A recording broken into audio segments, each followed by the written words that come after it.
Bloody hell, it's been a while since we've done one of these, hasn't it? Feels good to be back in the 2D plane. So due to Lunar New Year, there's been a bunch of sales on the Microsoft Store, and due to the fact my PC still isn't working, the diva, I'm stuck with an Xbox One S, which isn't actually too bad if you don't mind inconsistent frame rates, not very good graphical fidelity, and intense 900p gameplay, which I don't. I've played on worse settings. One of the many games that went on sale was the entire Resident Evil franchise, and seeing as I haven't played the remake of Resident Evil 3 and I currently can't access my copy of Resident Evil 2 because, you know, PC issues, I decided to pick up the Raccoon City collection, which contained both games, and I decided to play through the Resident Evil 3 remake first because, shy of a few Let's Plays I watched at the time of the game's release, I pretty much knew nothing about it. All I knew was that Jill returns for this game and Nemesis was in it, so I plonked my ass down, started a new save file on the standard difficulty setting, and then 3.5 hours later stood back up because I've beaten it. Yeah, this game is pretty damn short compared to other Resident Evil games. TimeToBeat.com says the game takes around 6 to 8 hours, but quite frankly, if you're not an idiot and your thumbs are working correctly, you'll beat the game in 4 hours easily, trust me. That's one of my biggest complaints about this game, the length.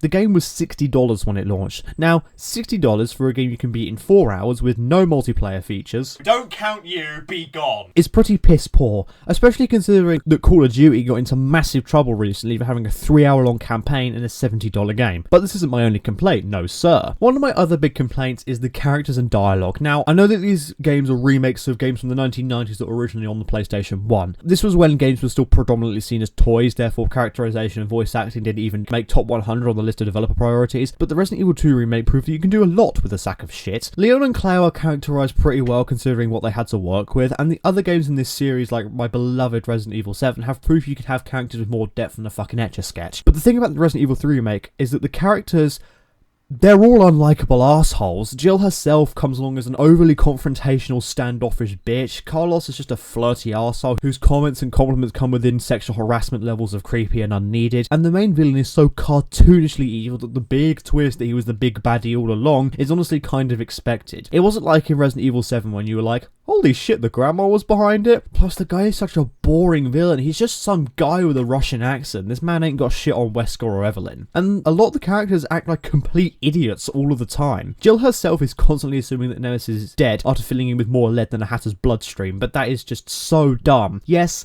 I know she filled in with 80% of the world's lead and copper supply, but this is a Resident Evil boss. You know they're going to come back at least 3 times to pad the game's runtime. Another thing that annoys me is the dialogue. Now, listen, I know dialogue is not this series' strong suit. I mean, Ethan Winters rivaled James Sunderland for World's Most Attentive Husband award, but the dialogue in this game is just so forced. Like, Jill herself talks like a robot whose entire understanding of social situations has come from Logan Paul videos. She's so oblivious to everything that's happening around her, it's almost impressive. She constantly wonders what the hell is going on, even though she's already fought zombies in the first game. She should know full well what a zombie is, and she should fully expect for those motherfuckers to get right back up after you fill them full of lead. Carlos is just an overconfident arsehole. I mean, he isn't realistic. I'm pretty sure that the most trained soldier in the universe would be pissing themselves and crying after catching sight of the living wall that's walking towards them over there. He just kind of quips his way through it. I mean, sure, Leon did the same thing in Resident Evil 4, but it worked in that game because that game didn't take itself overly seriously. But Resident Evil 3, on the other hand, is trying to be a realistic horror experience, but the dialogue makes it feel like a sci-fi channel original B-movie. The dial-back horror is another thing that kind of rubs me up the wrong way. This game is far more action-oriented than the RE2 make, and the ammo count and enemy count is much higher,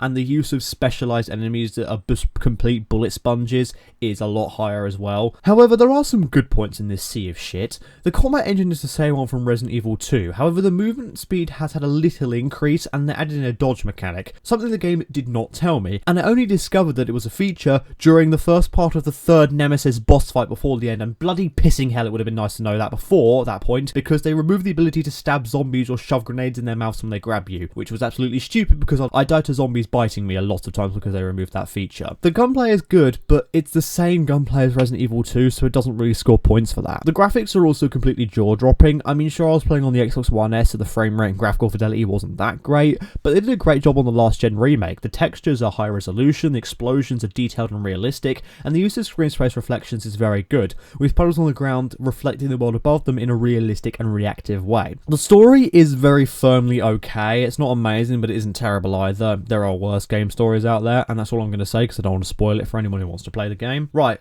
praise out the way.